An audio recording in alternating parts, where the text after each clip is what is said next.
그런데요, 흰자위가 많이 보이는 사람들을 그 삼백안이라고 한다 그러더라고요. 삼백안도 그러면 사시의 한 종류인가요? 삼백안이 두 눈에 나타나느냐, 한 눈에만 가끔씩 나타나느냐에 따라서 사시와 관련이 있을 수도 있고 아닐 수도 있을 것 같습니다. 삼백안이라는 것이 이 흰 결막이 보통 우리나라 사람에게는 왼쪽, 오른쪽 이렇게 양쪽에만 보이는데 일부 어떤 사람들은 아래쪽에도 이렇게 까만 자가 이렇게 쭉 위로 올라간 것처럼 세 면이 하얗게 보여서 그걸 삼백안이라고 표현을 하는 걸로 알고 있는데요. 한눈은 제가 이제 선생님 보듯이 초점이 잘 맞지만 한눈만 삼백안으로 이렇게 까만 동자가 눈동자가 위로 올라가거나 하는 게 있으면 그 눈에 상사시가 있을 확률도 있기 때문에 진료를 보시는 게 좋고, 두 눈 다 언제나 이렇게 삼백안처럼 이렇게 보이는 상태라면 그분의 그 눈꺼풀 모양이 아래쪽이 이렇게 더 곡선을 이룬다거나 해서 아래쪽에 흰 결막이 더 많이 노출이 되는 눈매일 수도 있기 때문에 두 눈 다 그러면 사실 확률은 조금 떨어지고 한 눈만 가끔씩 이렇게 보인다면 사실 수도 있으니 진료를 보시는 게 좋습니다. 그렇군요.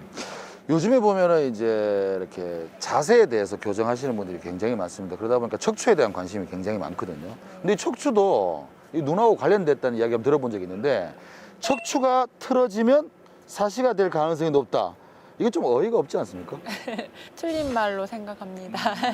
예, 예를 들어서 고개가 이렇게 기울여진다거나 이렇게 째려본다거나 이런 얼굴 두 위의 모양이 이렇게 정상적으로 이렇게 바르지 않고 기울여지거나 째려보거나 하는 거는 뭐 사시 때문에 이렇게 두 눈에 초점이 맞지 않아서 그것을 보상하기 위해서 기울여지는 경우도 있기 때문에 뭐 사시와 연관이 있다고 한 번쯤 생각해 볼 수 있지만 척추 모양 자체는 큰 관련은 없다고 생각합니다. 선생님, 보통 많은 사람들이 양쪽 눈의 시력이 좀 다르지 않겠습니까? 예, 다르면은 예를 들어 그거를 보통 우리가 시쳇말로 짝눈이라고 하는데, 짝눈이 사시가 될 가능성이 있을까요? 짝눈이라는 용어가 이제 두 눈의 도수가 달라서 한 눈은 잘 보이고 한 눈은 덜 보이고 이런 경우를 이제 짝눈, 굴절부등, 부등시 이렇게 표현을 하는데요. 부등시가 있다고 해서 굴절부등이 있다고 해서 모든 사람이 사시가 있는 것은 아니고 하기 때문에 완전 직결되는 개념은 아니라고 생각합니다.